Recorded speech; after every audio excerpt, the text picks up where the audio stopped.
There are millions of acres of opportunity out there. They belong to you.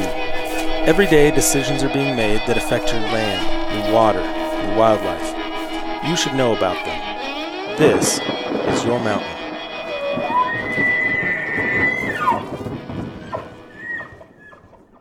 Hey everybody, welcome back to another episode of the Your Mountain podcast. I'm your host, David Wilms, and I've got with me Mike McGrady. Hey, Dave. And Nephi Cole. I don't even know what to say anymore. I am still here. Yeah, right. yeah. Keep going. Yeah. So we're all here, and it's early September, and I'm impressed that we're all here because in a lot of the country, hunting season is underway. And I got to ask you guys, because I'm chomping at the bit to get out. How about you guys? You got anything planned this month? I got a bow hunt lined up with the Sodbuster and the Diesel. I don't even know what that means. It's two individuals. It's their nicknames. Yeah. Bow hunt for elk? Yes. Yeah. Cool. Yeah. And I think I know what you're doing, Mike. Yeah, I think so. Dove, grouse, elk. Yeah. For September. Yeah, you and I are going to do an archery elk hunt ourselves. That's right. Not with Nephi. That's right. We are not the Diesel and the Sodbuster. The Sodbuster. Okay. That's not us. We don't have cool nicknames yet. You do have one. It's hefty. We're just that can be saved for a later day. We don't have a nickname right now. Anyway, I bet since the three of us are talking about our month ahead, that there are a lot of listeners out there that are also getting antsy and excited, maybe already out there in the field. Maybe they're listening to this on their way or sitting around at night around the campfire. Yeah, exactly. After a long day. So thanks for listening to this on the way out to the field. Really, absolutely. Really appreciate it. If you're listening to it on the way to the field in preparation to go into the field, or while you're already in the field, we thank you very much. Yeah, that's good luck, and just by listening to this, I know you're going to have a good day tomorrow.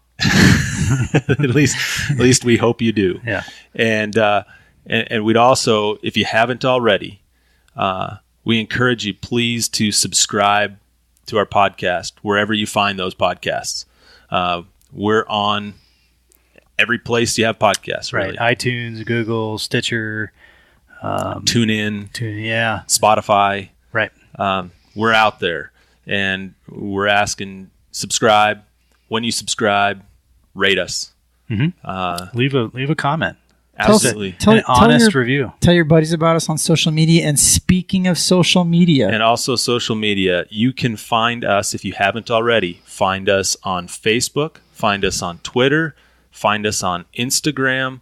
Our handle on all three of those is @It'sYourMountain. Pretty easy to find us, and you can really help us. When you follow us on those platforms. And one of our listeners actually was following us on that platform. That's what I was gonna say. You can help us identify subject matters that you want to hear about on a podcast, and we've had some listeners that have reached out to us and have said, "Hey, we've enjoyed some of your discussions on some of these topics. We'd really love to hear you talk about the Land and Water Conservation Fund, among other things." But the Land and Water Conservation Fund has come up specifically. It's pretty timely. It's September. And it's timely because Land and Water Conservation Fund expires at the end of this month, September 30th. That's right. So we are going to talk Land and Water Conservation Fund today. And I just wanted to acknowledge that we are talking about this today because some listeners said, "Hey, we want you to talk about this." And we actually have a couple more podcasts we're going to be working on here in the coming weeks that are a direct result of listener feedback. So if you have some ideas, if you have some things you want to hear us talk about, let us know. We are wide open. We want to get you stuff you want to hear. Okay. So today we're going to talk about the Land and Water Conservation Fund.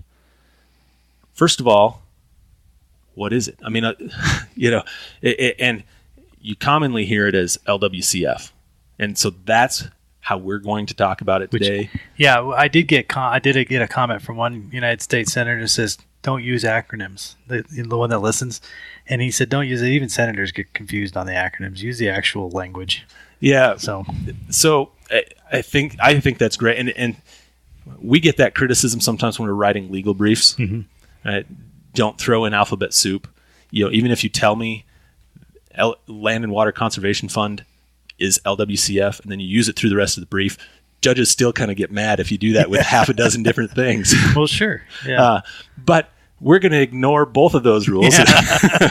and we're going to talk about this as LWCF today. How about the fund? No, just LWCF. Okay. So LWCF, it's been around now since 1964, right? 54 years. 54 years now. Yeah. Been around for 54 years. It was enacted in the first place. Congress enacted this to preserve, develop, and ensure access to outdoor recreation resources. Basically, the goal of this law was to help facilitate participation in recreation and strengthen the health and vitality of our U.S. citizens. I mean, encourage people to get out and stay out, right? And to give them opportunities to do so. Opportunities for outdoor recreation. Outdoor recreation this opportunities. was talked about in our second podcast with Amy. Kind of that getting folks out, just that cathartic and healthy benefits of being outside and doing things. So Right. Yeah. So that was the general idea. That was the intent of this law at the time. One of you guys want to talk about how it's structured and how it's paid for? Sure. So I originally thought it all came from oil and gas money associated with development offshore, right? But I did a little research on this, and I figured out that when they first passed this, they figured they were going to fund it from three different areas. Proceeds from the sale of surplus federal lands, motorboat fuel taxes, and fees for recreation uses. But pretty quickly they figured out that that's not enough to fund it. And so, right. So that's when they went with the Outer Continental Shelf Act, essentially, and they figured out how they could pull from the mineral leasing receipts and tap that to use to dump into the fund that funds it. it's worth noting, just as you said that, we're talking about excess money from the sale of federal lands. So remember, from everybody, when we talk about LWCF, there's this assumption that it's land acquisition, but know that when this act was created, there was you can clearly see that there was the thought that lands were going to be coming and going. Yeah, exactly. At least to help pay for it. That's too, right. And let's back up for 1 second too, because we've talked about what the purpose is, and now we know kind of where some of this money came from. I don't know if you said I might have been asleep at switch. Did you say how much money? No, so originally it came in, and originally 64 timeframe, they were thinking 100 million, or no, they're thinking 200, but they really only brought in about 100 million, and so they elevated the funding by bringing in that Outer Continental Shelf, and they were able to bring it up to the full amount that they were anticipating. And then over the years, late 70s, that number got kicked up to what we know today as the $900 million sort of available or authorized funding available to be appropriated there. Before we talk about how that money is appropriated, right? Let's talk about what it's used for. Because, first of all, and Nephi, you said something a second ago, and I think I'd like you to dive into it a little bit more, because you talked about so there's most people think about two different pieces of this pot. Right? Two different pieces of this pot. When the act was originally developed, they had this a split. So the idea was, when this money came in, some of it would go to a federal side and a state side. So that's the split. Let's cut the thing in half and say this is our split.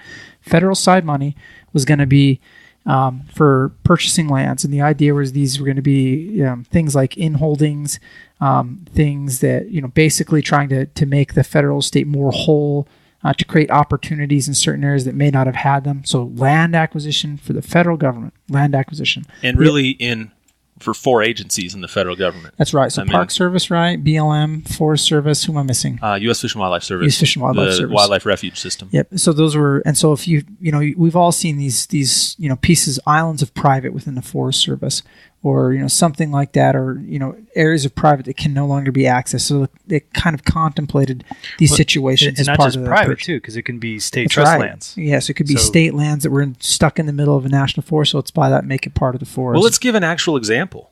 Sure. I mean, Yeah, so Wyoming. I think a great example is right here in the state of Wyoming. Yep. And I would venture to guess that the vast majority of the public doesn't know this, but when Grand Teton National Park was created in the 1950s, right, there remained some state holdings, some state land, state sections that remained under the ownership and management of the state of Wyoming through their State Land and Investment Board, right? Office of State Lands. Which is important because when there are state lands, the whole purpose of those is to generate revenue. So that can be from grazing leases to oil and gas leasing. And so you could have development Going smack dab on. in the middle of a national Yeah, park. right in the middle of the and national it park. could be in a place like the Jackson Hole area. Yeah. It could be condominiums, Sure. Oh, yeah. It right? would have made a great casino. And so you had you had a couple of sections of land here that the state of Wyoming, quite honestly, didn't want to see developed, but there is a constitutional obligation to maximize Right. revenue for schools there. They didn't really want to see it developed.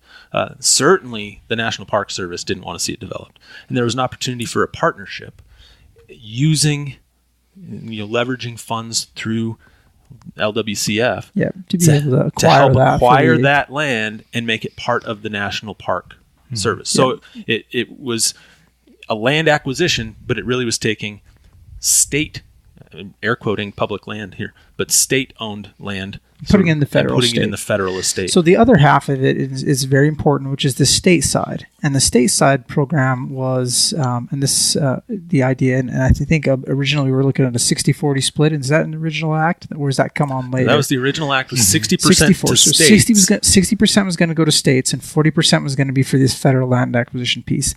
The 60% that went to states was funded differently. It went to states through an allocation formula. So different states got money based on their population and their land mass and things like that. And So the allocation formula, right?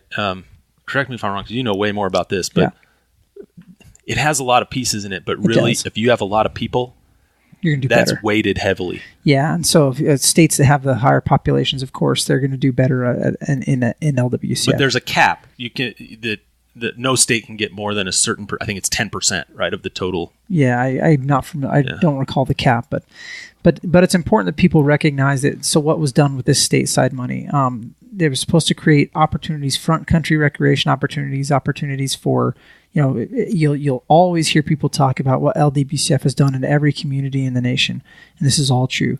You're going to find 40,000 plus projects that are things like ball fields, swimming pools, boat docks, Parks, trailheads, all these things that are stateside appropriation. And whenever people say, everybody's like, when they go rah rah, they're always like, oh yeah, look at all these things that LWCF has built. Remember, that's typically the state side that came from. Yeah, and in the by 1970, when this act, so it had been in existence for 6 years, and it was going through, and that's when they figured do your out math again, buddy. What did I say? You said 1970 had been in act for 6 years. So 1964. I'll do my math again. All right. Man. So it had been in existence This is why for a he's period an of attorney, time. Fair not enough. an accountant. And so they had fixed.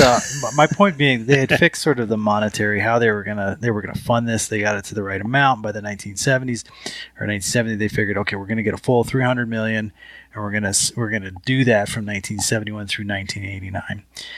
But as part of that, the Congress made very clear that the whole the main focus of this should be the development of urban areas.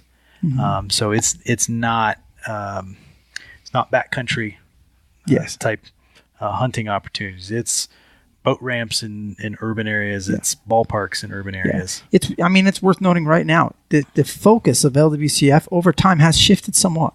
Mm-hmm. Absolutely. Yeah. Now, let's talk about that funding piece again, because we've sort of bounced around a little bit. But so amendment in 78 raised the cap on funding to the $900 million that you talked about, right? I think, correct me if I'm wrong, I think only twice since then I think you're right. it's been fully funded. Has it been fully funded? Yeah. And by fully funded, I mean that Congress has actually appropriated the full $900 million. That's right. So even though it's maybe it's authorized at $900 million, that doesn't mean $900 million is coming into the kitty to be spent. Yeah. Congress has to decide how much money they're actually going to allocate. Yeah, so that kind of gets into the reauthorization deal because for any statute that is passed and signed by the president, passed by Congress and signed, it essentially is going to create a federal program. It's going to authorize the executive branch and government to do something. But it doesn't mean Congress has paid for it. Prime example is they passed the No Child Left Behind Act. Mm-hmm. Didn't pay for it. They didn't appropriate money. Behind. Right. Well, we just finished talking about a 3-part series with the Endangered Species Act. Right. I mean, that expired years ago. So while technically Congress has to authorize something before it could appropriate, and has to remain authorized in order for it to appropriate money for spending on it, they still can suspend the rules and just pay money into it, and there you go. Right. So the LWCF, while it may expire at the end of September, they could continue to put money in it. Now, an interesting thing about LWCF that it's worth talking about, though. So this money, as we talked about, Mike, it got originally it was from motorboat fuel and a couple things. Well, when we started getting outer continental shelf money, that started coming in. So we have this money that is appropriated from the Treasury. That money comes in, drops into a bucket to be spent on LWCF. Correct, Dave? Mm-hmm. Right. So now, go ahead. To the tune of since passage, about $40 billion. So about $40 billion has gone in from the receipts on the outer continental. So for those of you who don't think you like oil derricks, remember that's where this is coming from. This money is coming from these offshore oil leases, then coming into the federal treasury. And why is that? Why is it coming? I mean, why did Congress make that decision to say, this is the revenue source? And I think that part of this, is important for, and I hope this is where you're going, because if it's not, we're about to go on a sidetrack. So if you're in a state in the United States of America, and there is a non-renewable resource underneath your feet that's about to get harvested, and it's going to get used, and for something, that belongs to the people of that state, or the people. In this case, there's not one state. We're talking outer continental shelf oil and gas reserves. That belongs to everybody in the United States of America. It doesn't just belong to one state. And so what this was is these receipts, part of these receipts, this is the payback for those extraction of those resources to the American people. And that's coming into the Treasury. So when that comes in, that's paying a lot of different bills. But this was carved out, a small portion of that's carved out and dumped for these developing recreation opportunities. Sure. So Treasury money is deferred into a particular fund, yep, and it remains in that fund about until $40 billion, right? So until Congress appropriates. Right. So they say you can spend from that fund, but otherwise it remains there. So now, do they make interest on it? They do not. Not in this particular instance. Some accounts do. The government makes interest on it. The government, but it doesn't stay in the fund. Not in the fund. So that's swept and used in the general treasury. Right. Any interest on that. But I like roads. But the $40 billion, just so for some additional context, $40 billion of total revenues have gone into that account. No interest has accrued to that account. That's all been swept back out to the general treasury. Of that $40 billion, only $18.4 billion of that has actually ever been appropriated by Congress. Yeah, so while it's been authorized at that $900 million level for a long time, that money hasn't gone out at that level. So and for example, like this in the fiscal year 18 that we're just about to wrap up, we're looking at about $488 million of that 900 that's been authorized. Yep, and there's some interesting and valid. There's some lively debate on whether that's a good thing or a bad thing too. Right, and I think maybe we should talk about that because, Yeah. And let me just, I guess, introduce this next piece a little bit, and then let's have a debate, right? Yeah. But we said that LWCF expires at the end of the month. September 30th, 2018, it expires. And it was recently reauthorized, just 3 years ago. Roughly 3 years ago by the House Natural Resources. There's a lot of discussion about it, but it was reauthorized for 3 years. It was reauthorized for 3 years, and it expires at the end of September. And this is a fascinating one because there is broad bipartisan support conceptually for LWCF. The idea behind LWCF, there seems to be broad bipartisan support. And the question comes up, well, what's the hang up? Why can't we get this done? Why can't we reauthorize LWCF? Yeah, I read something that the original bill was authorized and for like 25 years, and then they reauthorized it for like 25 years. That's right. Yeah. And then they, of course, then after 50 years, we're in the current impasse we are in Congress, and so all they could do is reauthorize it for 3 years to try to, figure out, well, we'll deal with it later at another time. Well, and now's that other time. Right. I mean, but it's still, there's this broad support. So what, and I know you want to talk about it, Nephi, so I'm going to let you. There is this broad support for it, but we kicked the can for 3 years. Here we are again at the 11th hour. And what's the holdup? Why can't we get this across the finish line? So there's some concerns that are out there. And the concerns that are out there, whether you want to decide that they're valid or not, that's up to you. I think a lot of people, we all think that the goals behind LWCF are awesome. I think it's a neat program. I think most people do. But that initial 60-40, remember when we talked about from the beginning with the concept that 60% was going to go to the states and 40% was going to go for federal land acquisition. That hasn't occurred. And so during In fact, it's almost flipped. Yeah, it's like 25, 75, 75 to feds. And it's even more than that depending on how you do the accounting. And so you'll hear proponents of LWCF saying, no, the money's about 50-50 going to federal land acquisitions and 50% going to states. States have a problem with this. In fact, the National Governors Association came out with the position that they said they wanted the LWCF to go back more towards its original intent. That's a bipartisan group of all the nation's governors, and here's why. So you have the way it's currently situated. You've had the chunk that's going for land acquisitions. Then you have this.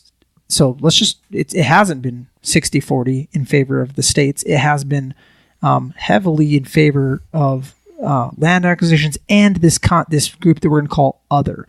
So whereas the original state... Yeah, and really quickly, just to hammer that point home. Let's do it.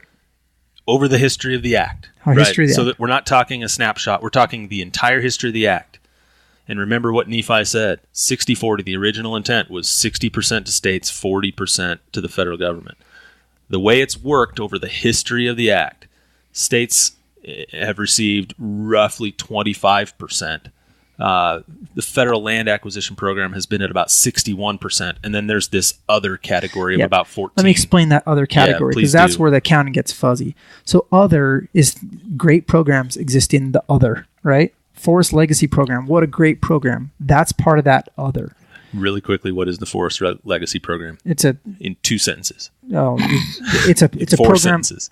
that allows you as federal government Forest Service to come in and do and do partnerships with states and private individuals to be able to preserve key habitat and things like that. There you go. Really cool program. 14, and I saw an uptick in the numbers that really coming on that other category coming on around 1989 forward. Yeah. I didn't see much before that. Yeah, and it's worth noting because you need partnerships to make it work. So it's really a partnership, program. So you can have a lot of great groups like TNC that are big users in that area.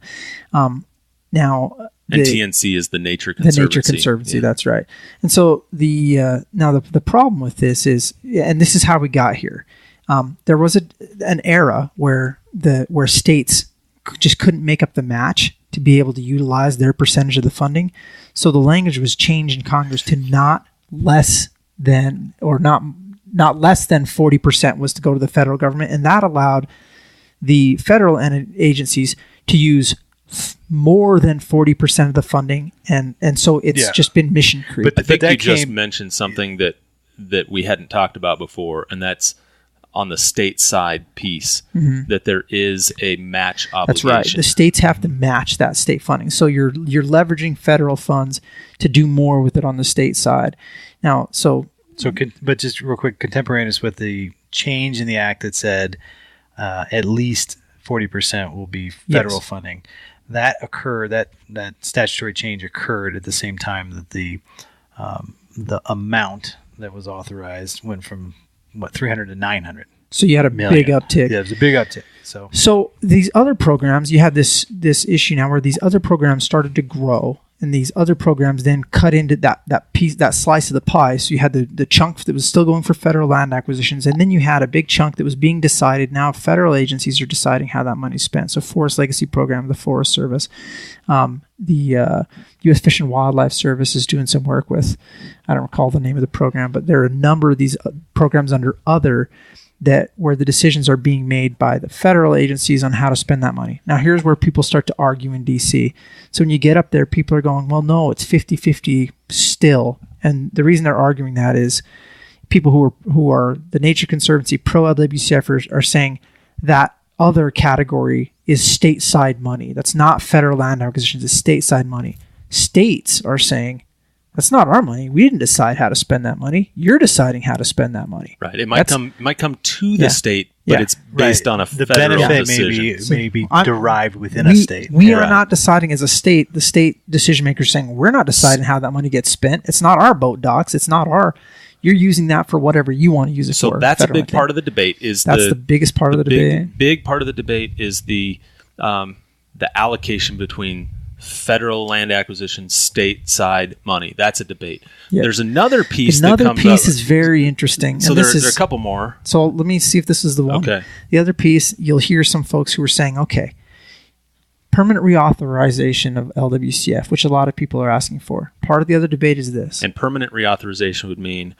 It's like Social Security. It's going to happen. No, I'm serious. Social Security is a permanently authorized thing in which it's just treated very different from Department of Defense spending. I just think it's hilarious when we say Social Security and all we're talking about is there's going to be no money there, but it's a permanently authorized program. Department of Defense is not. That has to go through the appropriation process. So remember, discretionary funds. Permanently reauthorizing. What we're permanently reauthorizing is a program where at least 40% of that, at a minimum, 40% of that goes to land acquisitions, federal land acquisitions. So the question becomes, should we really be acquiring, should the federal government have a kitty to buy federal lands in perpetuity? Should we just keep buying more and more federal lands? Where does it end? And so there, I mean, and that's the big debate. You have one segment of the population, right? There's a big segment that says, we have 640 million acres of public lands that the federal government already doesn't have the resources to adequately manage. Why would we add to that portfolio? Mm-hmm. If we're going to do anything, it should just be having the money go to manage the lands they already have. Yeah. You have another segment of the population that says, look, our land resource is precious and limited, and anything we can do to preserve that land so future generations have the opportunity to use it and recreate on it, we should do. And if that includes expanding the federal portfolio, we should do that. And they're very supportive of that. And that's the loggerhead right there. Right? Because you have some. I mean, you realize that some of the folks that are being asked to permanently reauthorize this are folks who are saying we don't want the federal government to have any more land. Right. And they're saying, well, we could use this money. And so part of the some of the proposals out there for changing LWCF were to be able to use it for things like maintenance. Yeah. And so I mean, you can see this is it's a nuanced issue because everybody agrees, hey, great idea. We love the land and water conservation fund. Awesome. The argument isn't just that the federal government will have more land. It's that they'll never stop buying more land. Yes. Because they'll never stop having funds for it. Yes. It's funds in perpetuity. It's sort of a slippery slope argument of concern that it just is a constant federal acquisition of land. Yeah. In conjunction with the maintenance backlog. But there's an underlying disbelief in the federal government acquiring property. Right. And yet at the same time, there's a big segment that says, we want to see the federal government acquire more property because we want to have the ability to use that property. Pragmatically, there's a need. Pragmatically, we see there are holdings. There are still places where we need that acquisition fund. Pragmatically, it's not about how much; it's where, so that you can maximize the use of the surrounding federal land. So the acquisition should be smart, not just buy for buy. And remember when this initially came in, though, the idea was this was going to be a two-way street. The federal government was going to be maximizing. They were going to be looking in, hey, we're going to buy this spot, get rid of this spot, buy this spot, get rid of this spot. And that's part of the challenge now that you run into is that there's while in concept people want to see this move forward, we need to be in a situation where people can actually have a discussion about how it moves forward. And one other thing too. So there's one other piece and there's probably several others, but one other piece I want to touch on that's debated, that's part of this discussion at the federal level, and there's some disagreement on, and let's get back to the state side funding, right? I'm not talking the allocation split. I'm talking. So we've talked now about there's some concern from some folks about the federal land acquisition side. There's concern from some folks about sending money stateside for building pools and ballparks and and trails and river access. And the concern is these states and these local governments have their own taxing authority. And if it's something that's very important to the local community, like having a community swimming pool, then maybe that community should use its taxing authority and tax its citizens and build that pool rather than relying on these federal funds to do it. And I think that's another piece of the debate on how that money is used and for what that money is used. Right? I think that people would say, but where did it come from? That money does belong to the American people. That's the other side of the coin, right? I mean, I'm trying to present both sides. Sure. Yeah. Well, so just to, not that I buy into any argument, but I think what they're also getting at is that the fact that you have a available federal resource that maybe you can buy things that you otherwise wouldn't, and there's a ribbon cutting for the politician that can stand up behind and say, isn't it great? I'm giving you X, Y, and Z without a big hurt, is discounting the fact of the operating and maintenance costs associated with that. Whereas if you did it through a bond issue or if you did it through levering taxes, that should be part of the consideration of the long-term maintenance associated with any particular facility or whatever. And so locally they're going to decide, do we want this and do we want to fund it long term? And let's be honest, that one of the other pieces is we're running a massive budget deficit, right? And it's just the general idea of, should we be sending this money stateside or should we be using it for other purposes in government? And so what's the highest and best use of those dollars? And I think that's an ongoing debate, and one of the reasons why we haven't seen permanent reauthorization or even reauthorization yet. And I think it's worth, this is worth noting. And I said this, we were on go listen to the Steve Ranella podcast where we talked about this, you and I and Governor Meade and Steve. And so to be clear, this was actually when you and I were on Steve's Meteor podcast, not when he was on our podcast. I should have looked up what episode to tell you to go listen to, but look for the one with Governor Meade, and we were all on there. And we talked about this. And this is, somebody said, well, what about this? Why reauthor? Well, that's why reauthorization is not necessarily a dirty word, having to go back and look at something.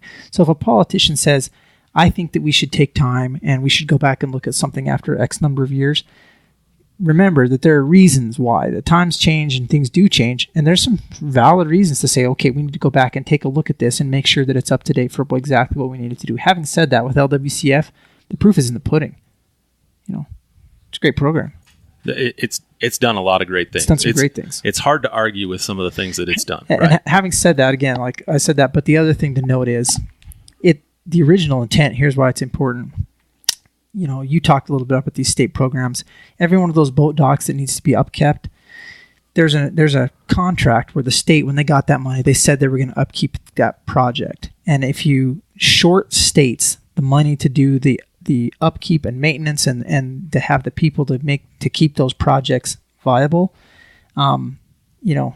that's a bad deal. You're ultimately shorting the citizens and their ability to have access to those recreational opportunities. That's why the balance is important, because you really have to be able to do, you can't just shift it and ignore the original intent of the program. So let's talk about what's going to happen or how you can engage yourself in this process. We know that we've talked about it a lot. We know that a decision has to be made by September 30th, or there won't be money. There won't be ability for Congress to authorize. There are a lot of groups asking to weigh in, right, Mike? You're saying that they won't be able to appropriate money without it being authorized, unless they just say, "Well, we're going to dispense with our rules and just give it money." Sure, like they have with the sure. But that aside, but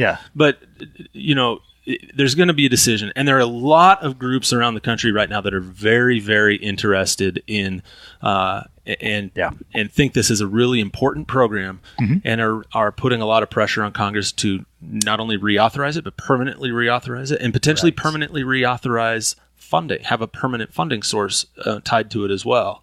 Yep, and I've seen a lot of.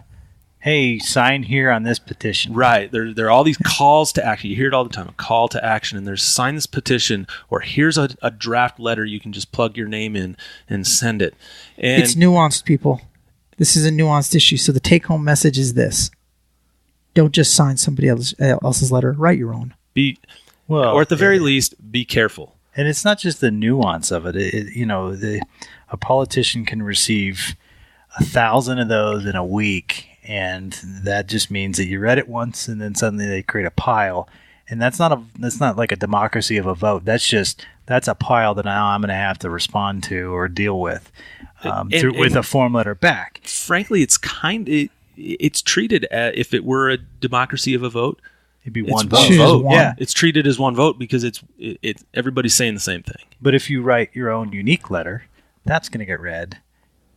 Whereas if you just do the form letter, that's not going to get read unless you were the first one in the door that created the pile. So there are a couple of things you can do, right? You can write, first of all, you should write your own letter. Don't sign a form letter. Don't sign a petition. I mean, do it if you want, whatever. But if you want to have an impact, write your own letter. Pick up the phone and call. Call one of the offices and have a conversation with a person there. Mm-hmm. It doesn't just have to be a congressional office that you call. You can call your governor's office as well. Because they're working. You should. They're working with their congressional delegation, right? And in theory, are going to potentially be providing input as well from what the citizens of the state want to do. What I'm saying is there are multiple avenues, multiple places to try and engage and have your voice hold. Yeah, let's not forget about Interior and the president then. Yeah. But I think if you are unaware of who your congressman is or who your senators are, then go on to congress.gov and look it up according to your location. And if there's a group that you belong to that's sending you that letter asking you, make sure that you are talking with that group about all the details of LWCF2. And do some independent research. Make sure that they understand it, and make sure that you're asking them to support the position you want. Don't support the position that they want. Ask your groups to support the position that you want. They exist for you. Last thing I'm going to say. Okay. LWCF is complicated. We've spent 35, 40 minutes talking about LWCF, right? We've just touched the tip of the iceberg. This is a complicated law with complicated formulas, allocation formulas. It's complicated. So what we were hoping to do is provide you that introduction to LWCF. In 30 minutes. In 30, 40 minutes. If you want to learn more, there's so many great resources out there to learn more about this. And now maybe you'll have a baseline of where to start to be thinking about the types of questions you'd want to ask and where you might want to look. Mm-hmm. But just know this is the absolute tip of the iceberg. Good luck at the water cooler, my friends. Debate away. And good luck on your bow hunt. That's right. Nephi. Thank you. Mike, I wish you almost as much luck as me. and you know, I do hope that you get I hope you get to stick an elk this year. I do too. I hope it's right after me. David, I hope that all the backpacking you've done really just sort of makes your legs and your back real strong to carry my elk out. So, thanks, everybody. But and to everybody that's listening, good luck on your adventures in the coming weeks as well. And we'll talk to you again next week. Mike here from the Your Mountain Podcast. We need a favor. Go on our website, itsyourmountain.com, and find the links to Facebook, Twitter, and Instagram so that you can like and follow us, and also so that you can share us with your friends. Wherever you got this podcast from, go ahead and click subscribe, rate us, and leave a comment. These simple things will really help us get the word out. That's itsyourmountain.com. Thanks for the help.